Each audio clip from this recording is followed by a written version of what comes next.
Este episodio ha sido grabado en Contacto Estudios. Este episodio llega a ustedes gracias al Tour de Campeones en su segunda temporada. Humanos Seguros. Almuerzo de negocios. Bueno, amigos de La Perspectiva, qué bueno estar por aquí con ustedes en un episodio más de este podcast que ustedes ya saben, lo que buscamos es documentar historias de empresas, de sectores relacionados con el mundo de los negocios. Hemos hablado de plazas comerciales, hemos hablado de marcas, hemos hablado de lugares, restaurantes y demás. Y en el día de hoy me siento privilegiado porque he logrado que un gran actor de la industria publicitaria de nuestro país nos acompañe en el día de hoy. Lo considero mi amigo y es Felipe Pagés de la publicitaria Pagés, de Grupo Pagés, que ahora tú nos vas a explicar un poco toda esa transformación que surgió. Felipe, qué bueno tenerte por acá y que hayas aceptado esta invitación de La Perspectiva. Gracias, José Luis. La verdad que un privilegio estar aquí contigo en este espacio y debo admitir que me encanta la marca, La Perspectiva, porque el mundo entero es acerca de ese detallito. Sí. Mi padre en su momento hizo un anuncio una vez que en la revista Mercado de aquella época, que eran un anuncio con muchos lentes, diferentes lentes, sí, de diferentes tipos. Y el título era, este no es un anuncio de una óptica, es un anuncio de óptica. O sea, si tú quieres darle la perspectiva correcta a tu marca, llámanos. Claro. Yo creo que me encantó la marca. Yo creo que tiene mucho que ver, y sobre todo en el mundo de los negocios, a veces ocurre con mucha frecuencia que la historia aquella del vendedor de zapatos que lo mandaron a un país, ¿no? Y cuando volvió, mandaron a 2 personas y uno volvió y dijo, no hay posibilidad alguna, nadie usa zapatos en ese país. Y el otro, cuando llegó, dijo, nos salvamos. En ese país nadie usa zapatos. Es decir, que tenemos todo el camino del mundo. El mercado entero. Todos los zapatos de la bolita del mundo. Entonces, ese es un poco el mundo de los negocios. Hablemos de publicidad. La publicidad, que yo siempre he dicho que ha sido muy mal interpretada, quizá por mucha gente, porque la publicidad es parte inherente de nuestras vidas y tan necesaria para nosotros enterarnos de todas las cosas que nos interesan a nuestro alrededor. Yo siempre digo que soy un publicista frustrado. Mi hermana, Rosángel, a quien le mando un abrazo, mi hermana estudió publicidad. Y como ella es un año mayor que yo, cuando yo llegaba a la universidad, yo quise estudiar publicidad. Pero en ese momento, por diferentes razones, dije, voy a estudiar mejor mercadeo. Pero siempre me ha encantado el mundo de la publicidad. Y yo siempre disfrutaba mucho las reuniones en la agencia, cuando habían realización de comerciales de televisión, que salíamos. Y la publicitaria Pagés, quizás haciendo un poco de memoria, debe de ser de las agencias tradicionales del país, de las pocas que queda, pero una que se ha transformado en un grupo enorme. Háblanos un poco de cómo surge todo esto. Sabemos que es una agencia fundada por tu padre, don Federico Pagés Moré.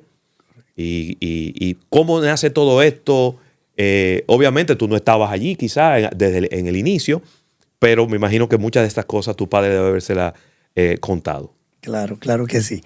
Mira, lo primero, por donde tú empezaste, la publicidad. Y hay personas que dicen, no, la publicidad genera o exacerba falsas necesidades en los seres humanos. Mi convicción es por el contrario.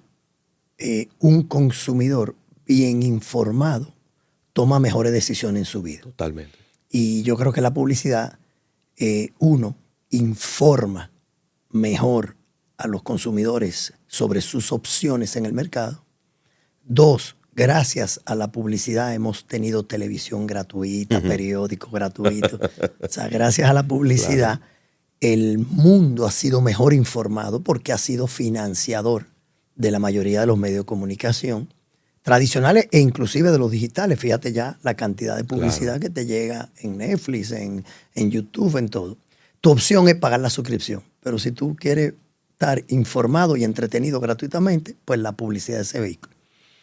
Y tercero, la publicidad y obviamente el quehacer del marketing hace que los productores sean mejores y tengan mejores productos y servicios. Claro.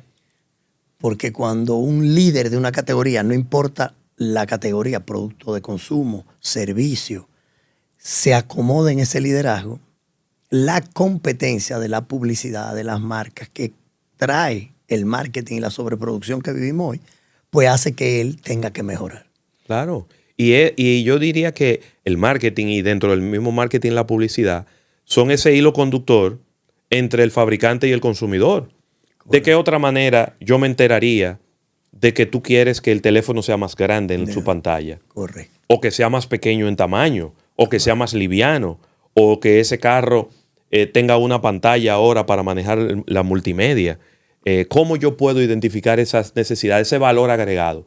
Solamente a través del marketing y comunicarlo a través de la publicidad. Así mismito. Sí. O sea y yo siempre, es muy curioso, porque a veces cuando la gente ve productos que en algún momento pueden ser engañosos, ¿por qué no? Hay de todo en la viña del Señor.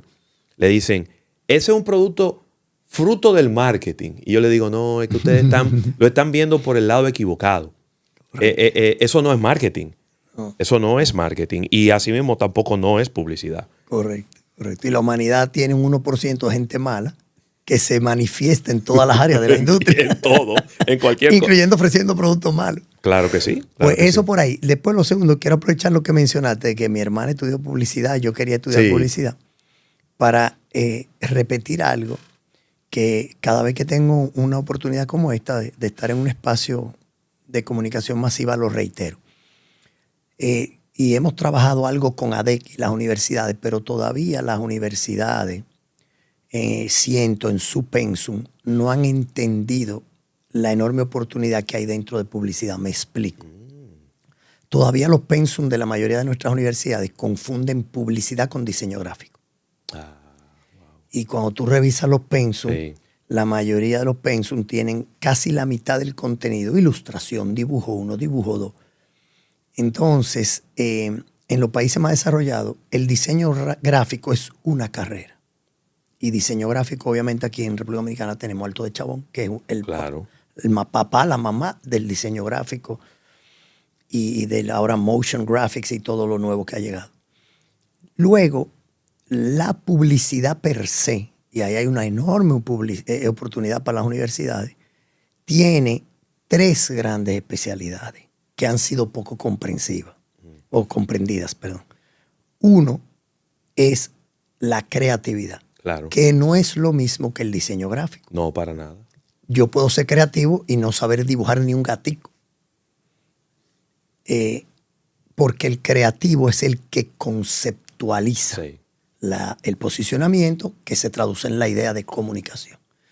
Entonces, esa es una, creatividad. El segundo es servicio al cliente, que es marketing puro. Marketing puro, claro. Una persona que entra a la carrera de publicidad, al área de servicio al cliente, tiene que tener grandes conocimientos de mercadeo, porque es el traductor de entre el cliente y la agencia. Entonces tiene que conocer de investigación del consumidor, tiene que saber de canales de distribución, claro, tiene que saber de estrategia de precio, tiene que saber de estudio organoléptico de sabor, como lo que tú hacías en Frito-Lay. Sí. O sea, esa persona tiene una configuración distinta a la del creativo. Totalmente. El creativo tiene que tener una gran formación en producción audiovisual, en historia del arte, en cultura, en filosofía. O sea, el creativo conceptual es una persona que tiene que tener una gran cabeza, mucho conocimiento. Y luego un área abandonada en la República Dominicana, que es la que maneja el 80% de los presupuestos de todas las empresas, el área de medios. Planificación de medios. Todavía en República Dominicana no hay una sola universidad que te dé, no ni siquiera esa licenciatura, que debería haber la licenciatura en planificación de medios, claro, pero ni siquiera la especialidad. Que sería, que diría yo, pudiera ser por donde comenzar. Correcto. Una especialidad de un año o una maestría. Correcto. En planificación de medios. Fíjate cómo funciona en América Latina. La mayoría de las universidades que son IA approved, de la International Advertising, tú arrancas la carrera con 2 años genéricos. En esos 2 años te dan psicología del consumidor, finanzas, cosas generales. Y al segundo año te dicen, ok, usted quiere ir por medios, por creatividad o por servicio al cliente. La concentración. Y la concentración de los últimos 2 años es especializada. Entonces, si tú elegiste creatividad, pues te dan historia del arte, producción, cinematografía. Si tú eliges servicio al cliente, te dan investigación, desarrollo de estrategia de precio, branding. Y si tú eliges medio, te enseñan todo lo que es imprescindible en las manos de la gente que manejan, como digo, el 80% de los recursos, donde está el dinero. Y más ahora que desde hace un rato para acá, antes las agencias eran las mismas que colocaban, pero de un buen rato para acá, ¿cuánto? 10, 15 años. 10, 15 años, mucho más, 20. Se partió y las agencias están enfocadas en crear el mensaje, pero entonces está la parte de centrales de medios que son las que se encargan de colocar, de negociar. Entonces, y tener ese vínculo con los medios. Si tú eres dueño de una central en República Dominicana y tú quieres al mejor muchacho de medios de la universidad, no lo encuentras. No tienes que robártelo de otra. No hay, o tienes que irte a otra carrera, contabilidad, finanzas, y enseñarlo en medios. Porque al final medio analítica, mucho número. Yo recuerdo durante muchos años los muchachos que nosotros teníamos a cargo del monitoreo, que son los que revisan que la pauta se colocó, eran egresados de mercadeo. Y al año estaban hartos de ver números. Y con Johnny, le digo yo, Johnny, vamos a contratar mejor estudiante de contabilidad.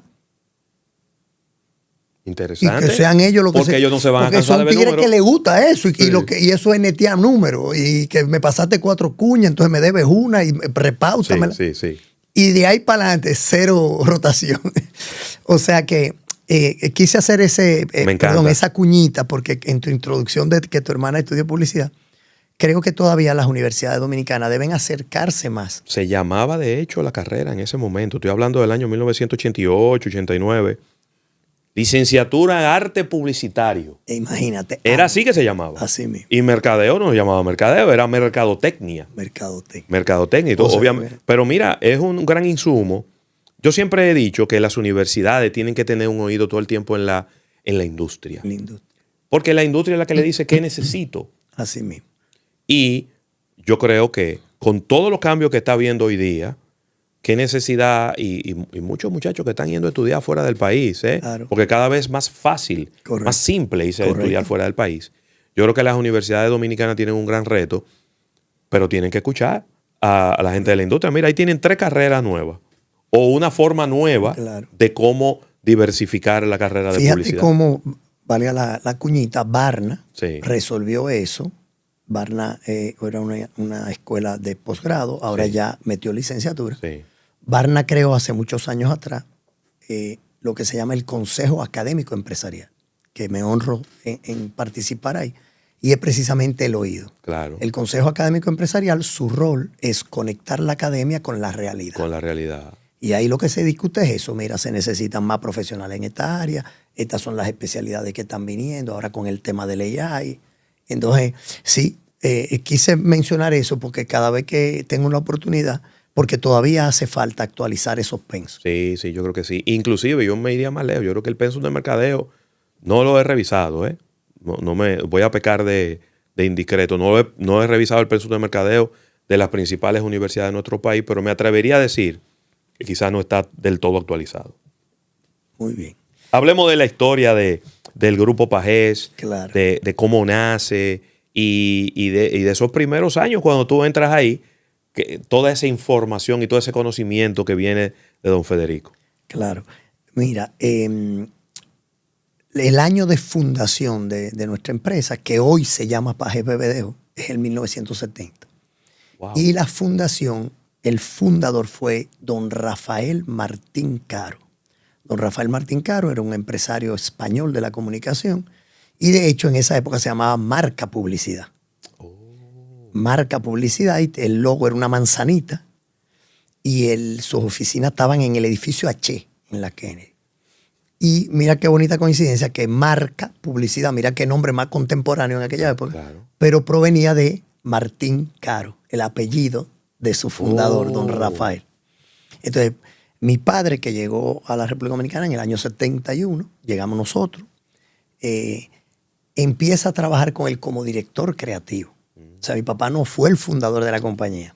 Él fue que revolucionó la etapa post-fundación de la compañía.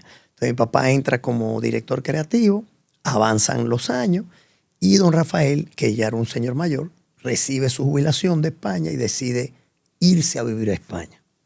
Y él le vende la agencia a mi padre. Y mi padre logró comprar la agencia porque un cliente que nosotros queremos mucho y que ha sido un ángel en nuestro camino, don José Vitiene, en aquella época Industria Lavadora era su cliente más importante, lo ayudó a comprar la agencia. Pues mi papá era un creativo y no tenía el dinero para comprar. Claro. Y en esa época, pues, la familia Vitiene ayudó a mi papá a comprar la agencia. Que a lo mejor la gente dirá, pero eso del seguro eran 3 pesos. Sí, pero esos 3 pesos daban muchísima brega de reunirlo. Porque la gente no ve la proporcionalidad del valor del dinero. Así mismo. Entonces ya mi padre compra la agencia y vienen diferentes etapas. Marca Publicidad se asocia con Leo Burnett y era marca Leo Burnett. Mudan las oficinas a la Pasteur, allá abajo, en la avenida Pasteur, abajo de la Bolívar. De hecho, mi hermano Federico y yo tenía 12 años, y mi hermano entre 12 y 14, y Federico 16, nos hicimos cargo de esa obra. A esa edad, papi dijo, mira, yo tengo que estar en la agencia metido, encárguense ustedes de recibir la obra. Y nosotros, pero papi, nosotros nunca hemos bregado con benquetana, en pañete. Eso ustedes aprenden, ustedes pongan ojo que queden bien las cosas. Y mi hermano y yo nos tiramos esa obra completa en la Pasteur hasta que se culminó y se mudó para allá. Entonces, esa época de marca Leo Burnett era una época muy bonita y tuvo una era. Posteriormente, esa asociación se rompió por un conflicto con la franquicia. Precisamente la franquicia, que era Leo Burnett, pretendía que mi padre renunciara a una serie de clientes y uno de nuestros pilares a nivel de valores es la lealtad. Claro. Él se negó y se rompió esa asociación y volvió a hacer marca Publicidad y Leo Burnett instaló casa propia aquí en la República Dominicana. Con el pasar de los años, marca Publicidad tuvo otro grupo de accionistas y se llamó Publicitaria del Caribe. Publica. Y unos años después se convierte en Pagés y Compañía. En esa época que ya era Pagés y Compañía, estamos hablando de los 80 altos, 80 y pico altos. Entonces que llegamos la segunda generación. Yo entré en el 89, cuando llegué de la universidad.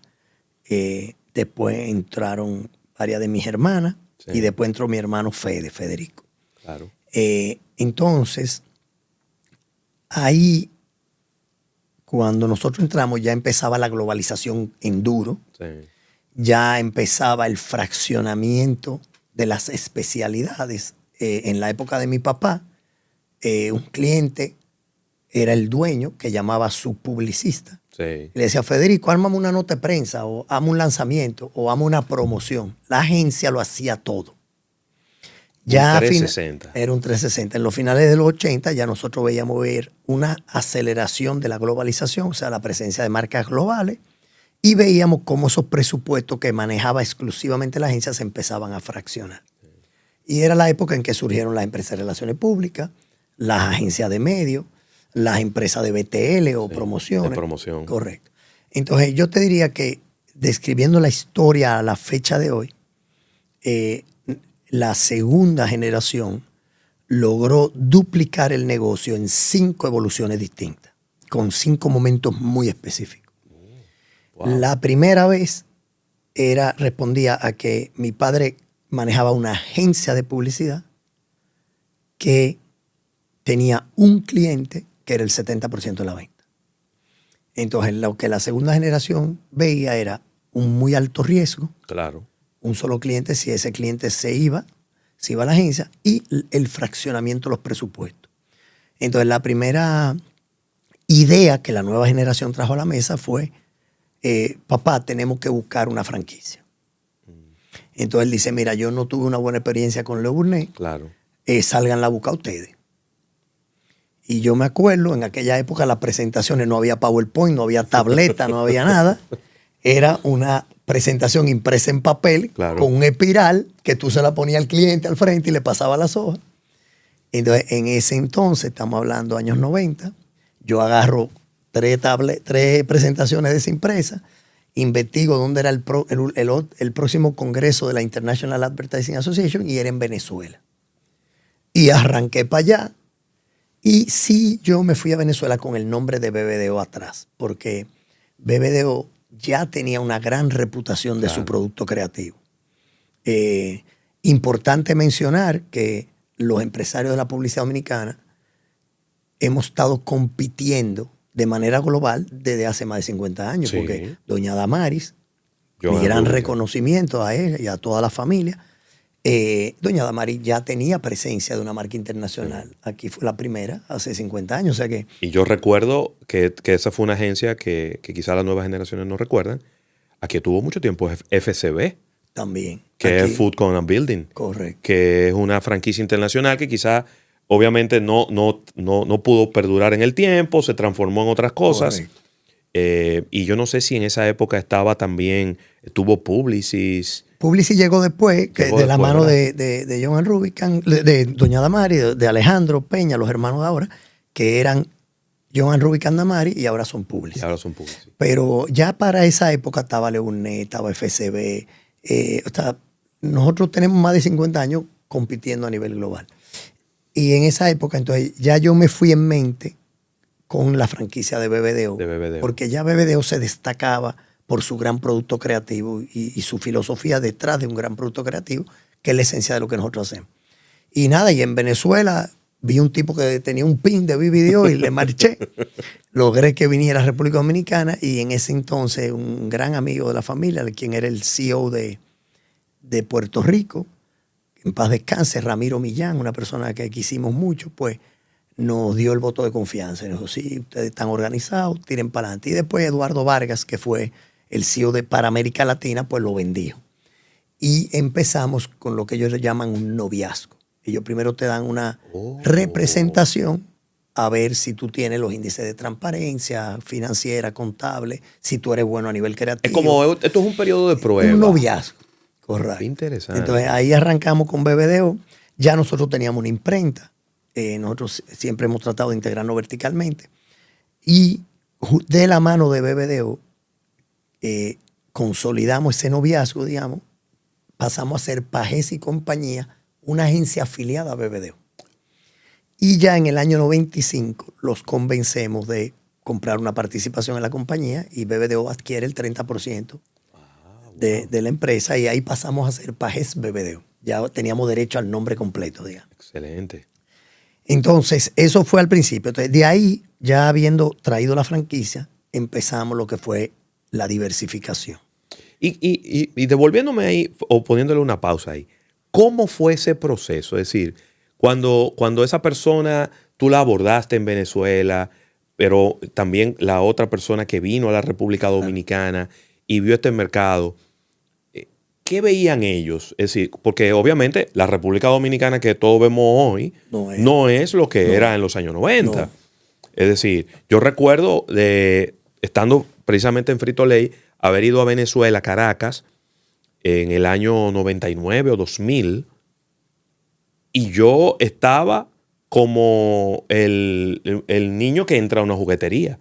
Era deslumbrado por el desarrollo de la publicidad en vía pública, las vallas, la televisión, las promociones, la competencia que había allí era algo impresionante, muy adelantado a lo que nosotros teníamos en ese momento en la República Dominicana. Entonces, ¿cómo fue ese proceso de esa persona venir aquí? ¿El mercado le hacía sentido? ¿Era muy chiquito? Correcto. ¿Cómo fue esa conversación? Así mismo, como tú lo dices. Fíjate, en esa época, las grandes cadenas de agencias se crearon, de hecho la primera, se creó porque los clientes necesitaban una agencia en cada país donde produjeran sus productos. Entonces, Un producto para las marcas globales. los grandes anunciantes le decían en Nueva York, si tú me abres una agencia donde quieras que yo venda ese producto en el mundo, yo te doy la cuenta. Entonces, aunque República Dominicana no era una potencia publicitaria, ni era una economía con el PIB que tiene hoy, ya era un punto geográfico donde empezaban a venir las grandes compañías. Sí. Entonces, el primer contacto fue referencial. Él dijo, sí, yo soy aquí el representante en Venezuela, pero déjame ponerte en contacto con la persona de Puerto Rico, que es el responsable del Caribe, y ahí es que viene Ramiro. Nosotros ya teníamos una agencia bien bonita, bien montada. Sí. De hecho, nosotros fuimos la primera agencia que tuvo un printer láser, cuando los artes eran de letra Z Sí, y claro. con foto picada con bisturí. Y me acuerdo que ese señor vino aquí, vio un arte salir de una computadora y decía, no, pero ustedes están como avanzadísimos. Ustedes están al nivel Al nivel. de cualquier otro país. Y de hecho, la primera vez que nosotros llegamos al listín diario con un arte en una sola hoja, los tipos le pasaban la mano buscando el pegamento de la foto y la letra C. Entonces, eso los sorprendió a ellos positivamente. Teníamos una buena cartera de clientes y por ahí nos dieron la representación. Qué bien. Y bueno, ya bueno, estaba aquí en el país Frito-Lay, que es un Correcto. cliente, estaba Pepsi, Estaba que también Pepsi, es un cliente. correcto. Entonces ahí un poco se juntan el hambre y las ganas de comer. Y las ganas de comer. Mira, yo tengo a alguien interesado en República Dominicana, pero también necesito colocar algo allí porque mis cuentas están allí. Están allá. Y precisamente en esa misma época, desde que BBDO tuvo pie aquí, pues todos los clientes multinacionales de ellos, Pepsi, Frito-Lay, Sí. Bayer, pues ya empezamos a trabajar con ellos. Entonces, esa fue como el primer momento. El segundo momento fue, bueno, ya que tenemos franquicia, vamos a caerle atrás a las otras especialidades. Y entonces abrimos relaciones públicas con Porter Novelli, que es una Porter franquicia Novelli, también. Claro. Después abrimos BTL, lo que es promoción, que hoy es Landmark. Después abrimos otras marcas de agencia como TVAA, que en aquella época era Oveja Negra. Sí. Se fue un spin-off de Pajés. Y se abre la primera central de medios, OMD, que ya cumple 25 años en el mercado. Wow. Y posterior a eso, PHD y otras franquicias. Sí. Entonces, esa segunda evolución del grupo era creando, o sea, el éxito con humildad de nuestro grupo ha sido que nosotros pasamos de ser gestores de una agencia a gestores de franquicias de comunicación. Buenísimo. Y lo hicimos transparente y abiertamente al mercado, bajo el modelo de franquicia. Porque se estilaba mucho en los años 70, 80, tú abrir una agencia paralela, Callao, para manejar cuentas competidoras. Sí. Pero lo que nosotros le dimos al mercado es, mira, Grupo Pajés es un gestor de franquicias, Claro. y lo estamos haciendo abiertamente. Esas agencias son de nosotros. Locales diferentes, Locales gente diferentes, diferente. equipos distintos, Chinese Wall a nivel de tecnología para que no haya traspaso de información. Y sí, nosotros somos los gestores y vemos los estados financieros y sabemos los resultados, pero no estamos metidos en el día a día de cada campaña, cada estrategia, porque para eso... Claro, que ustedes también no son estados financieros. Exacto. Ustedes no están viendo estrategias No, ni nada que se ni les hay pare. tiempo, ni hay interés de ese nivel de detalle, sino que hay Claro. equipos muy buenos, buenos planners, buena gente de cuenta, gente que ha crecido con nosotros, que hoy dirigen esas compañías.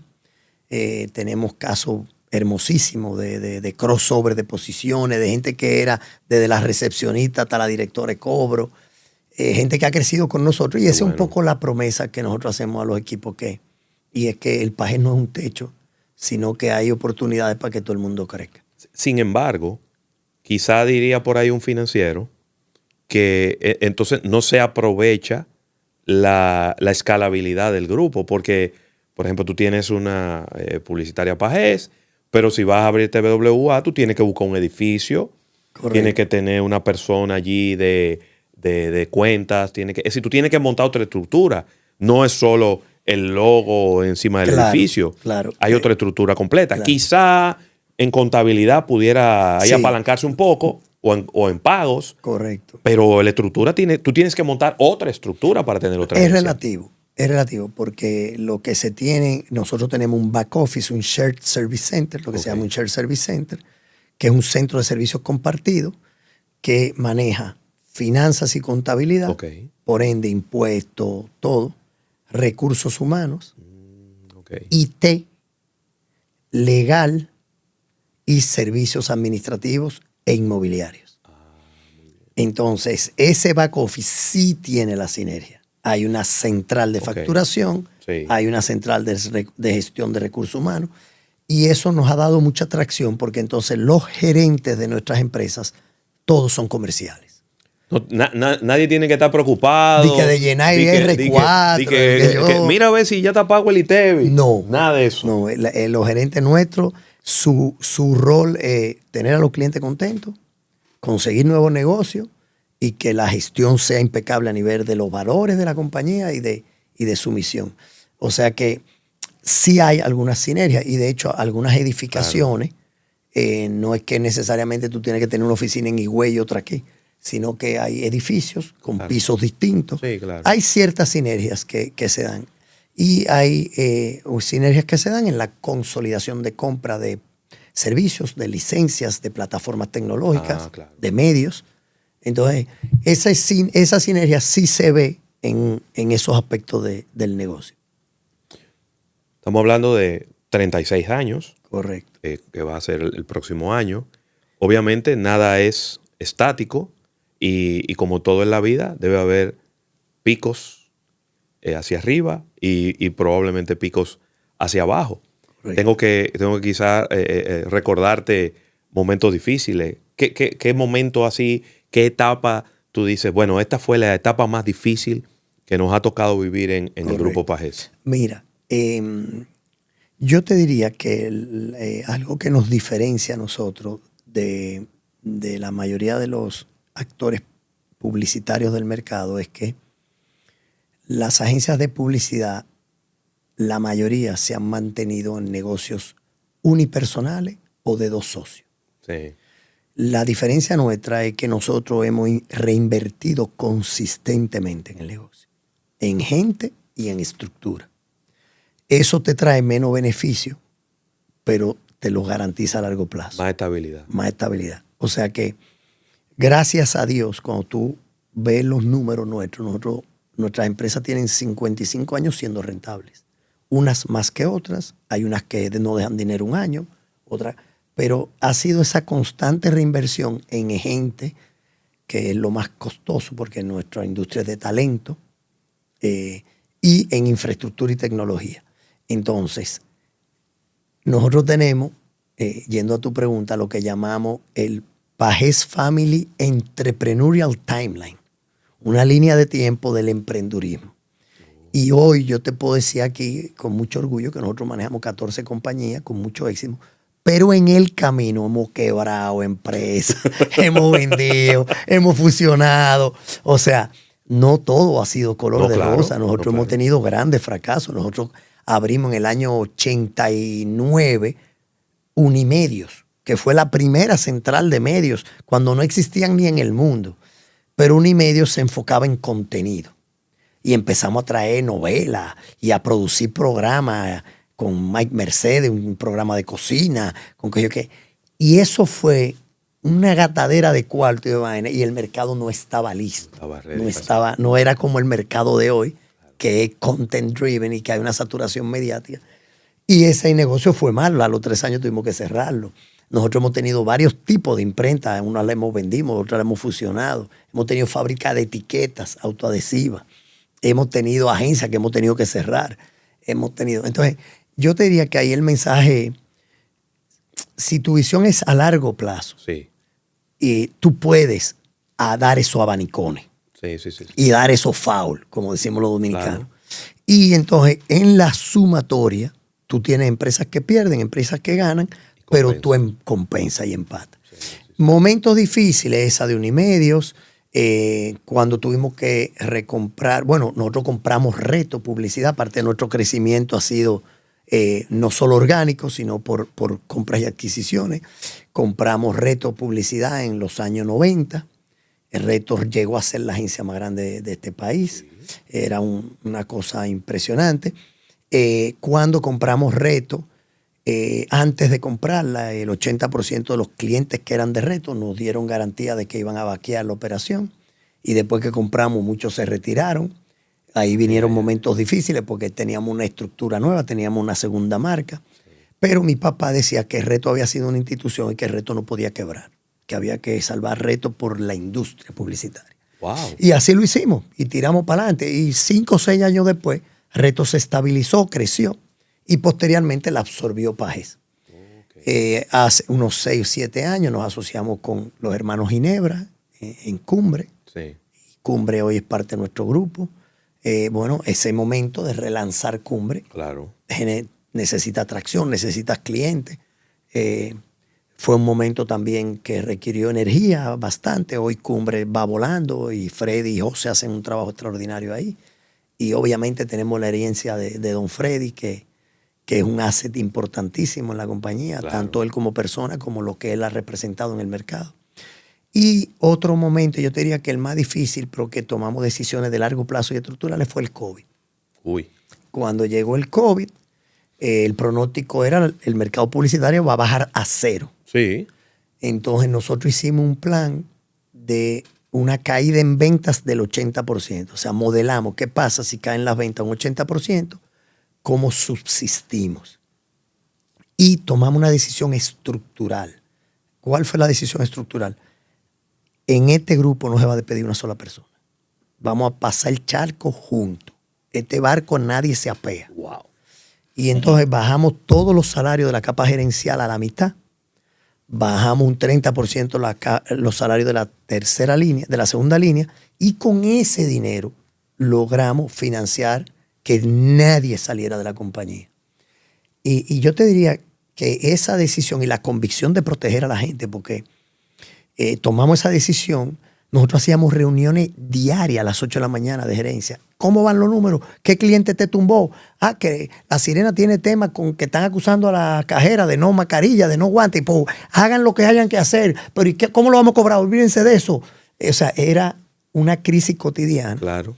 Y nos enfocamos en la gente. O sea, gracias a Dios, esa capa gerencial lo entendió. Nos reducimos los salarios toditos. Pero se dice fácil, Felipe, pero estamos hablando de que nadie sabía si eso iba a durar 2 meses o Así como en mismo. efecto pasó, que fueron 2 años. Así mismo. Entonces, es una decisión, tú estás haciendo, es un salto de fe. Es Un salto de fe. Era un salto de Un fe. salto de fe. Así mismo. Fue un salto de fe, pero que en el esquema de valores de nosotros, Claro. a nivel de grupo, nosotros tenemos en nuestro gráfico de visión, misión y valores, tenemos un corazoncito, que es la razón de ser, y ahí está construir relaciones. O sea, Claro. nosotros no estamos en el negocio de la publicidad, nosotros estamos en el negocio de construir relaciones. Buenísimo. Entre marca y consumidores, entre empresas, entre clientes. Y eso nos mueve muy bien en estos ecosistemas. Entonces, cuando decidimos, la gente va primero. Pues primero las capas gerenciales lo entendieron Claro. y se montaron a bordo. Claro. Porque ahí pudimos haber tenido un lío del diablo. Claro. Porque además la ley dominicana no te permitía hacerlo. No. La ley dominicana prohíbe bajar el salario. Pero eso fue un mutuo acuerdo, hubo que firmar unos contratos, todo el mundo a bordo. Y el segundo paso fue que nos dimos cuenta que la gente estaba pasando mucho trabajo en sus casas. Entonces hicimos auditoría de, 1, capacidad eléctrica, mandamos inversores a diferentes hogares. 2, cómo estaba el internet. Sí. Hubo que hacer contratos de paquetes especiales. Y la tercera, te va a sorprender, la parte física. O sea, al tercer mes de estar 100% en teletrabajo, le mandamos las sillas a nuestros colaboradores a su casa. Buenísimo. Porque los tipos estaban trabajando en el sofá de la casa, O en el la comedor. mesa del comedor. La silla del Y comedor, que, tenía- señores, no hay nada más incómodo. No hay nada más incómodo que una silla del comedor. Porque la silla del comedor está diseñada para que usted se siente 15 minutos. Así mismo. Cuando ya tú tienes 3 horas en la silla de un comedor, ya tu torcido. espalda, la cadera, no te sirve ya. Sí. Y la verdad que el equipo de gente que nosotros tenemos es un equipo extraordinario. O sea, Wow, nosotros qué tenemos bien. casos en pandemia de gente, tenemos un colaborador, yo tengo la foto por ahí, que se trancó él tiene en su casa 2 habitaciones, 3 muchachos, 2 baños, y él agarró uno de los baños, le puso un playbook del lavamano a la parte de arriba del inodoro Sí. y montó su computadora ahí. Y secuestró uno de los 2 baños de la casa para él trabajar Sí. con niños pequeños. Claro, porque como tú le dices a un niño, un niño no tiene esa sensibilidad, sí, ¿no? Omar es un tremendo colaborador nuestro, uno de nuestros grandes creativos, y ese tigre se fajó ahí de su playbook en el baño, porque los muchachos chiquitos, papi, ven, vamos a jugar. Sí. Entonces, yo te diría que la pandemia fue uno de los momentos más críticos. Sobre todo por unos niveles de incertidumbre. Enorme. Nosotros tuvimos la suerte que como abrimos todas las llaves y teníamos a todo el personal trabajando, Claro. los clientes sí aceptaban hacer cosas. Y entonces, en vez de la facturación caerse un 75%, en su peor momento, bajó como un 55%. Ok. Y de ahí nos manteníamos y entonces renegociamos a todos los suplidores. Mira, no te puedo pagar el alquiler por los próximos 3 meses o bájame el alquiler a la mitad. Sí. Servicio de monitoreo de medios. O sea, se renegoció todo para durante esos 2 años lograr pasar la crisis.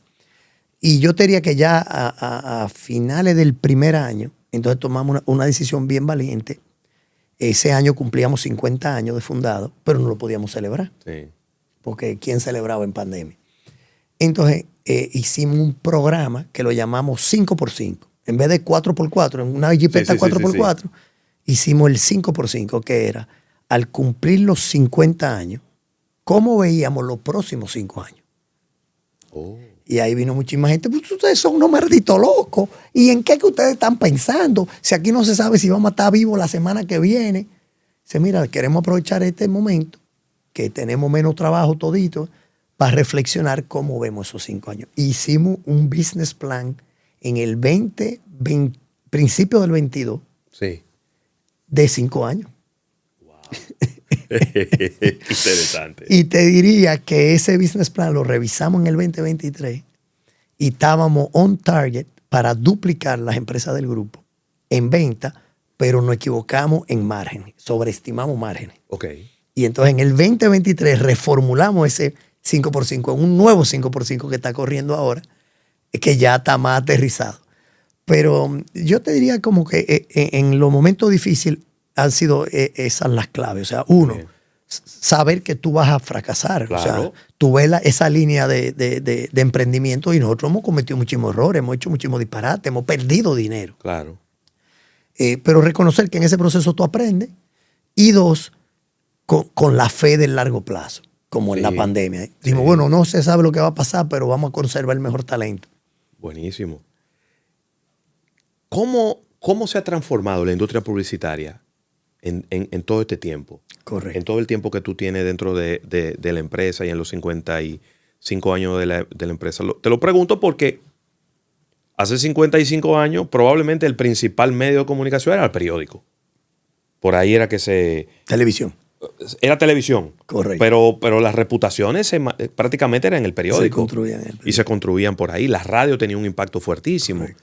Sin embargo, nos movemos a 2025, casi 2026, y vemos cómo todo cambió. Es decir, tenemos una presencia digital muy fuerte, donde la manera de hacer la comunicación es diferente, donde los programas, acabamos de ver un streaming 24 horas durante 38 días.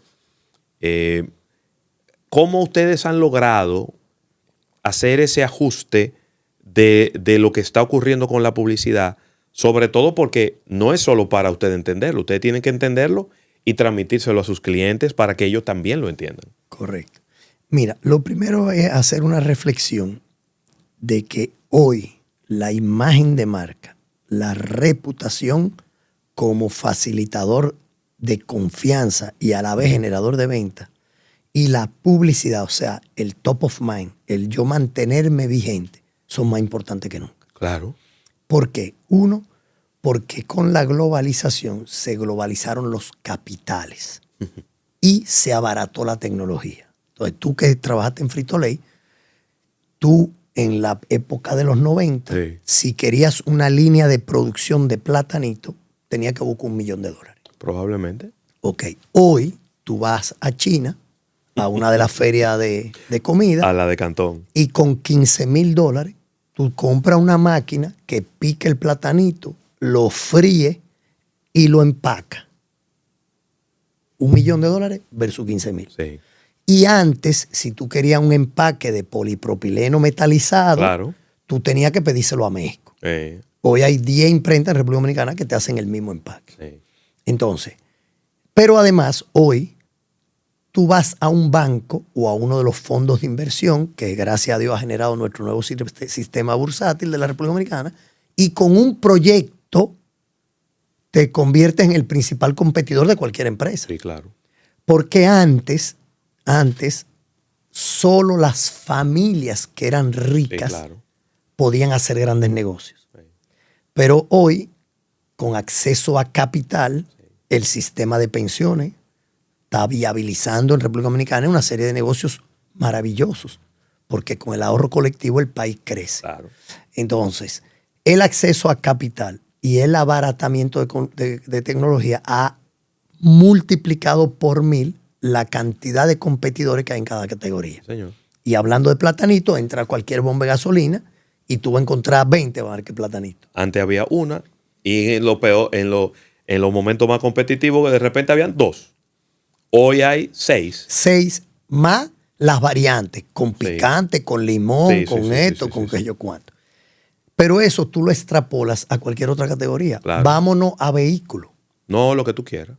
¿Cuántas marcas de vehículos hay en República Dominicana hoy? En el 2025 se lanzaron 25 marcas de vehículos chinos. Correcto. Entonces, imagínate, hay más de 60 marcas de vehículos. Vámonos a servicios financieros. Sí. Entre AFP, entre asociaciones de ahorro y préstamo, bancos, Sí. bancos de inversión, hay más de 40 en República Dominicana. Sí. Entonces, ¿qué pasa? Primero, priorizando por qué hoy la publicidad y la imagen de marca y la reputación son tan importantes. Porque hay demasiados competidores. Sí. Y en cualquier categoría, el uno va a ganar dinero, el segundo gana dinero, poco, y el tercero quizás gana dinero. Entonces, si tu marca no está aquí en el top of mind de esos 3 lugares, Está preso. tú estás perdiendo dinero. Sí. Y llega recientemente una amenaza mayor, la marca blanca. Sí. Te iba a preguntar de eso. Entonces, para el supermercado es muy fácil tomar la decisión. ¿Cuáles son las marcas favoritas y quién es tan fuerte y quién es tan débil? Entonces, si usted tiene una marca de arroz o de pamper o de papel higiénico o de navaja de afeitar y usted no es uno de esos primeros 3, la mala noticia es que usted se va. Sí. Entonces, la sobreproducción, la sobreoferta y la presencia de marcas blancas hacen imprescindible que, porque en el mundo del marketing, tú que vienes de Frito-Lay, tú tienes el push y tú tienes el pull. El push tú lo haces para empujar el producto, pero tú no puedes agarrar a una gente, abrirle la boca y meterle los platanitos. No. Eso se sigue con el pull. Y el pull se logra con cuán sexy es tu marca y cuán llamativa y cómo encaja en mi esquema racional y emocional. Y si tu única diferencia es que tú eres el más barato, eso es muy fácil de alcanzar, muy fácil de igualar y de ponerte uno al lado del otro. Correcto. Yo he visto con preocupación el tema de las marcas blancas. La marca blanca no es nada nuevo. Tenemos de los años 80 y 90 viéndola en el mundo entero. Pero he visto cómo han ido creciendo de una manera, y lo que voy a decir en mi opinión, de una manera desproporcionada, pienso yo. Yo creo que es un riesgo importante para la producción nacional, para los empleos de nuestro país. Pero también tengo que reconocer de que hay muchas marcas que no están haciendo nada para estar en la mente de la gente. Correcto. No hay ninguna estrategia de diferenciación. Entonces tú me dices, ¿por qué yo debo de comprarte a ti que cuestas 20, 25, 30% más versus la marca X de cualquier supermercado? Correcto. Entonces, si no hay una respuesta ahí, pues la persona va a decir, bueno, pues compro esta que es más barata, porque total, ¿qué tú me estás dando de valor agregado? No me estás dando nada. Correcto. Mira, te voy a poner un ejemplo. Yo creo que, como bien tú dices, las marcas blancas son una gran amenaza, pero también traen un gran balance a la sociedad. Me explico. En este país no existía Cola Real. Solo existía Coca-Cola y Pepsi-Cola. Sí. Coca-Cola y Pepsi-Cola se acomodaron, digamos, con X participación de mercado, Sí. eficientizaron financieramente esas posiciones, bajando SKU, quitando tipo de producto. Sí. Y como conclusión, la categoría de colas se mantuvo estática por unos 15 años.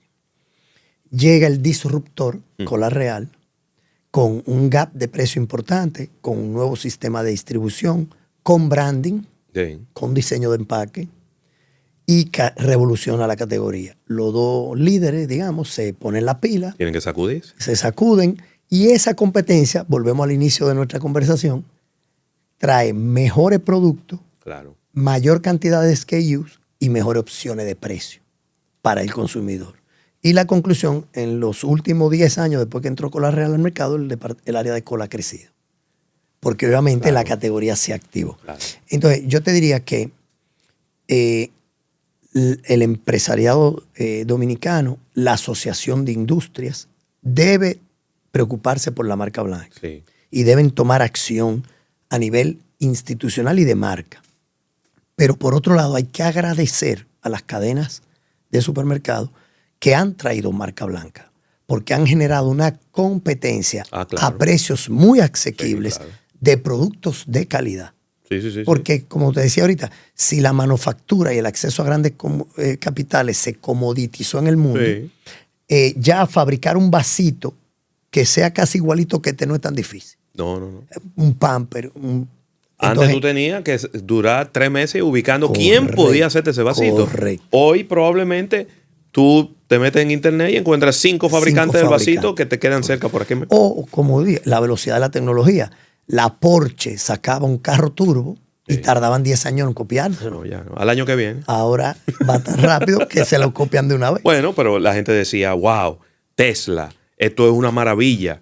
Y 2 años después, todo lo que quisieron caerle atrás a Tesla, hicieron un carro, vamos a decir no igual, pero muy parecido Correcto. a lo que era la promesa de Tesla. Correcto. Y la batería de un carro chino sigue, ahora es la que El más estándar. está. Ahora es el estándar de la Correcto. industria. Entonces yo te diría que con marca blanca está esas dos partes. Por un lado, sí, la producción dominicana debemos defenderla, promoverla, exacerbarla porque tiene un derrame económico importante. Claro. O sea, no es lo mismo un detergente hecho aquí que un detergente hecho en marca blanca, porque Claro. ese detergente hecho aquí tiene un derrame en el que Totalmente. fabrica la caja, en el que Claro. el transportó, el que trajo la materia prima, los miles de empleados que están en esa fábrica.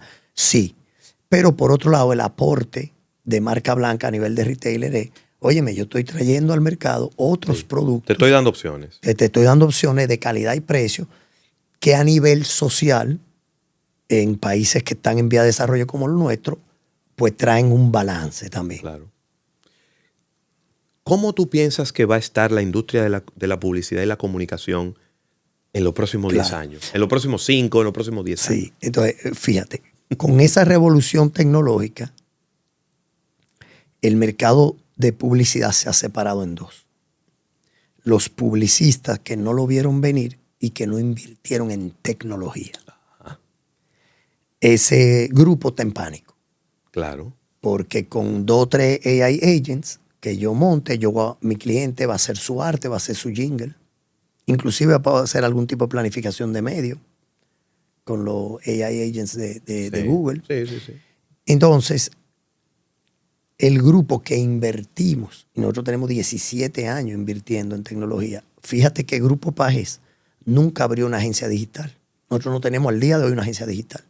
Porque ustedes son digitales Claro. desde el principio. Nosotros hemos tenido la suerte de que como somos un líder en el Caribe, antes de abrir cualquier negocio, así lo hicimos con BBDO, así lo hicimos con OMD, vamos y vemos qué es lo que hay afuera. Entonces veíamos que las agencias digitales necesitaban ejecutivos de cuenta, necesitaban creativos, pero tú una agencia. Claro. Y al final el ecosistema digital era la convergencia de todos los medios. Fíjate que el mundo digital hoy es la convergencia de todos los medios, CRM, fidelización, Sí. y growth y performance, o sea, crecimiento en venta. Entonces, lo que hicimos fue que hace 17 años empezamos a infectar todas nuestras empresas de digital. Buenísimo. Por Ternovel y que Relaciones Públicas está llena de digital. Las centrales de medios rompiendo en digital. Las agencias de publicidad, digital. Porque al final digital fue la convergencia de todo eso. Sí. Entonces, uno de mis jefes, Andrew Robertson, un día dijo, it's not about if, but about and. O sea, que no es que tú puedes elegir en hacer una cosa a la otra, No. sino que tú tienes que hacerlas todas. Claro. Entonces, esa evolución que tú mencionas, ¿qué fue lo que pasó? Una agencia de publicidad en los años 80 era, en un gráfico, te lo pongo de esta forma, 80% de su facturación medios Sí. y 20 producción. Exacto. Ese 80 de medios era 55 televisión, 35 radio, 15 periódicos y vía pública y todo lo demás, Nada. 5% menos. Era nada, el nada por ciento. Correcto. Y ese 20 de producción era un comercial de televisión, la impresión del paño de la valla. Claro. O sea que una agencia de publicidad en total, como ítems de facturación, debe haber tenido 20, no más de ahí. Sí. Hoy, una agencia como la nuestra tiene más de 130 SKUs de facturación. Porque tú tienes consultoría de marca. Sí. Dentro de consultoría de marca, tú tienes creación de naming, diseño de representación visual o imagen de marca, valoración de marca, que es algo que se habla poco en República Dominicana y que todo el mundo debería hacer. Arquitectura de marca, cómo organizo mi portafolio desde la holding hasta el último producto. Claro. Después tú tienes consultoría estratégica, medios, todos los medios, incluyendo un inventario infinito, porque los clientes se confunden y dicen, es que a mí me sale más barato el mundo digital. Pero en el mundo digital tú compites contra el mundo, el inventario de contenido del mundo. Claro. En cambio, televisión, promotoría, relaciones públicas. O sea, hoy, una agencia para mantenerla rentable, Sí. tú tienes que tener una oferta tecnológica contemporánea, moderna y eficiente, Claro. porque los gerentes de mercadeo y los financieros que quieren ver resultados, quieren ver el ROI, Claro. quieren ver el CAC, el Customer Acquisition Cost, quieren métricas. Entonces, el negocio está cambiando y va a cambiar mucho más rápido a raíz de la inteligencia artificial, que la estamos adoptando a una velocidad enorme. Sí. Y lo que se prevé es, porque el prompting, lo que tú le das a la inteligencia artificial o le pides, es lo más importante. Claro. Entonces, parecería ser que tu generación y la mía estamos mejores preparados que los muchachos jóvenes en términos de experiencia, Claro. de formación para el prompting. Entonces, lo que se está visualizando es que muchas de las tareas, yo acuño una frase en todas nuestras empresas donde digo, la inteligencia artificial no te va a quitar tu trabajo. Tu trabajo te lo va a quitar una persona que sepa usar la inteligencia artificial mejor que tú. Wow. Interesante. Sí, la inteligencia artificial no va a ser un... No es la que te va a quitar el trabajo. No va a ser un empleado, no te va a eliminar. Es alguien, que sí sepa usarlo. Claro. Entonces, la agencia que ya se empieza a ver en muy corto plazo y que va a ser la agencia del futuro, del presente, es gente muy capacitada, con muchos bots y AI agents abajo, haciendo lo mecánico. Y la gente capacitada, los grandes diseñadores, los grandes haciendo la curaduría y el fine tuning. Claro. Los creativos pensando Pensando. cuál es la manera, a través de la data que ya se obtuvo Correcto. por la investigación de mercado. Y mejorando lo que me entregue el AI. Claro. O sea, entonces, el 80% del trabajo de mecánico ya tú te lo vas a ahorrar. Pero no significa que la mano humana al final no va a entrar a hacer algo que es lo mejor. Entonces, yo te diría, nunca antes en la historia de la humanidad había sido más fascinante estar en esta industria que ahora. Claro. Porque tenemos más herramientas, más data del mercado y del consumidor para hacer grandes estrategias. Entonces, el que se equivoque porque quiere. Sí. Y te digo algo más. Antes, una empresa podía pasar 20, 25, 30, 50, 100 años y nunca haber tenido una crisis de relaciones públicas. Hoy en día es muy difícil. Es muy difícil. ¿Por qué? Porque cualquier persona es un creador de contenido y entonces esa persona tiene una mala experiencia y ahí nace una crisis. Una crisis. Que puede morirse con el segundo tweet o que puede multiplicarse y convertirse en un problemón. Correcto. Y si tú no tienes una cabeza estratégica para pensar y gestionar esa crisis, pues probablemente tu negocio está en riesgo. Sí. Fíjate, dos reflexiones. La reputación para la audiencia es como tener una alcancía de cristal. Imagínate que si tú, cuando chiquito, a nosotros nos enseñaron en una alcancía, una latica. O un cerdito. Sí, un puerquito. Un puerquito, y tú metías las monedas. Imagínate un puerquito transparente de vidrio. Entonces, la reputación es una alcancía que debe estar de la mitad para arriba, casi llena. Porque cuando viene un liability reputacional, Claro. llámese un accidente, un camión que se volcó y mató a una persona, Sí, claro. ¿qué pasa? Un incendio en una tienda, Sí. o un pasajero de un avión que hace un tweet porque lo maltrataron. Claro. Cuando vienen esos golpes reputacionales, te van a hacer un retiro de reputación, como cuando tú vas al banco. Sí, claro. Y te van a sacar moneda de la alcancía. Entonces, si tu reputación está de la mitad para abajo y te viene un evento reputacional, es muy fácil que tu marca se vaya. Sí, Y la empresa atrás de la marca. claro. Por eso la reputación hay que trabajarla constantemente para que esté casi llena. Y yo también pienso, bueno, hay un caso muy reciente de que a mí me sorprendió mucho la reacción de la gente con una fábrica de una marca de cerveza, y hubo una cerveza de una marca privada. Y yo vi la reacción de la gente. Y cuando yo vi la reacción, ¿tú sabes cuál fue mi conclusión? Se la tenían guardada. Se la tenían guardada porque ¿qué sentido tiene que la gente haya reaccionado de una forma tan nasty, Claro, tan agresivo en contra de ese fabricante? claro. Wow, se la tenían guardada. Y fíjate cómo esperaron la mínima excusa Correcto. para darle su tablazo ahí mismo. Correcto. Y de cada 50 comentarios, son 49 negativos y uno neutro o positivo. Claro. Entonces, uno tiene que cuidarse mucho, porque eso le pasa a un fabricante y a una empresa millonaria, pero nos pasa con marcas personales, nos pasa con marcas pequeñas, y uno tiene que cuidar mucho esa reputación y uno no creerse que uno está allá arriba en una cumbre y que no te va a pasar nada porque tú eres Y o Z. Mira, yo le tengo un gran respeto a los financieros y los financieros son muy importantes en todas nuestras empresas, incluyendo la nuestra. Pero cuando tú una empresa la dejas Ay, ay, ay. en manos No. solo del resultado financiero y Es te peligroso. olvida de los valores, de las raíces, fíjate que esa empresa fue uno de los buques insignias reputacionales de este país. Totalmente. Lo que hizo esa familia antes de la adquisición fue un ejemplo de manejo de reputación Sí, regional. Totalmente. Regional. Y crearon múltiples plataformas para construir y gestionar esa reputación. Y en esa plataforma hay edificios físicos como museos, habían premios de arte, de literatura, de un montón de cosas.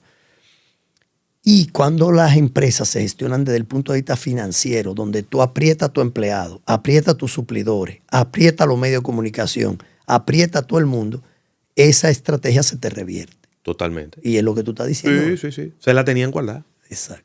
Y eso sí es peligroso cuando te pasa algo así, porque probablemente no era para una reacción de ese tamaño, sin embargo la gente te va acumulando. Correcto.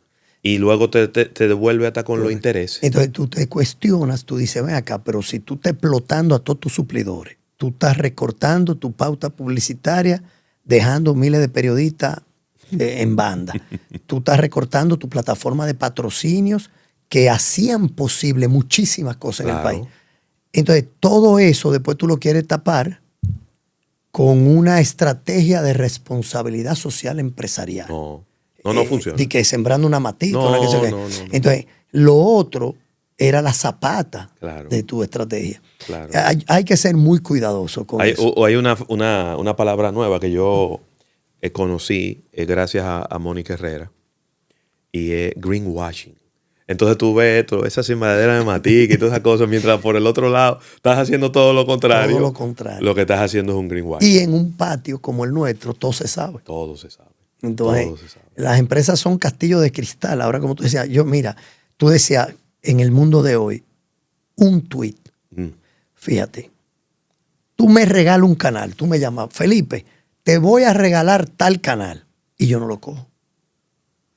Porque tú me regalas un canal y no tengo el contenido para generar los ratings que garantizan la facturación, yo tengo un problema. Pues tremendo. Planta eléctrica, infraestructura, luminotécnico. No costo fijo ahí. Entonces, fíjate, ¿cómo funciona un periódico? Un periódico tiene un director editorial, ¿verdad? El director editorial, el director de deporte, el de economía. Es una casa editorial. Cuando un cliente prende una red social, cualquiera, una sola, TikTok, Instagram, está aprendiendo una casa editorial. Sí. Pero los clientes creen que con solo yo activar la red social, que me la va a manejar mi hija o una sobrina, Sí. se están comiendo el mundo. Pero tú estás generando un liability gigantesco porque tú has prendido un canal sin tener el contenido adecuado. Entonces, ojo, yo le digo a cada cliente mío, antes de tú prender una red, vamos a pensar muy bien qué vamos a decir por ahí. Porque para tú tener 5 redes sociales diciendo buenos días, hoy es el día de la Constitución, o feliz día de la Independencia.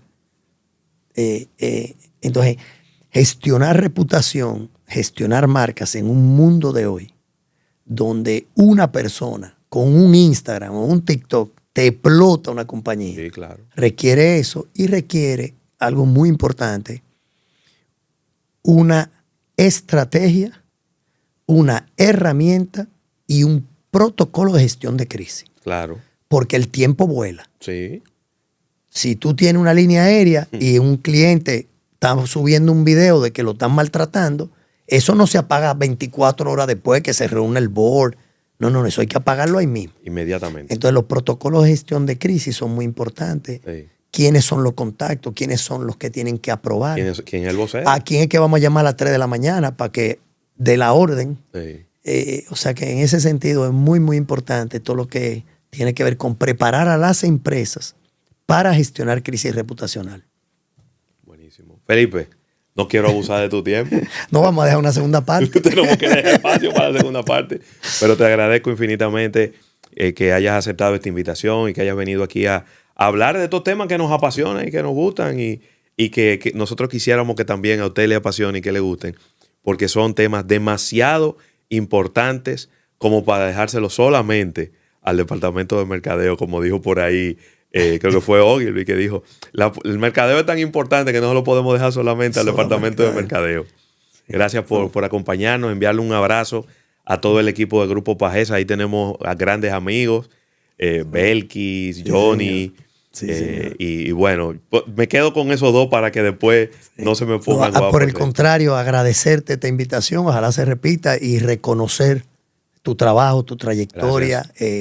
Tú eres de los pivotes que tenemos en el mundo de los negocios y del marketing de la República Dominicana y ustedes se han fajado, así que por el contrario, te agradezco y te aplaudo por tu gestión. Gracias. Lo que pasa es que dicen por ahí un refrán que cuando uno hace lo que le gusta, uno no trabaja. no trabaja. Entonces eso es lo que hacemos todos los días, hacer lo que nos gusta. Y a ustedes, amigos de La Perspectiva, gracias por estar ahí.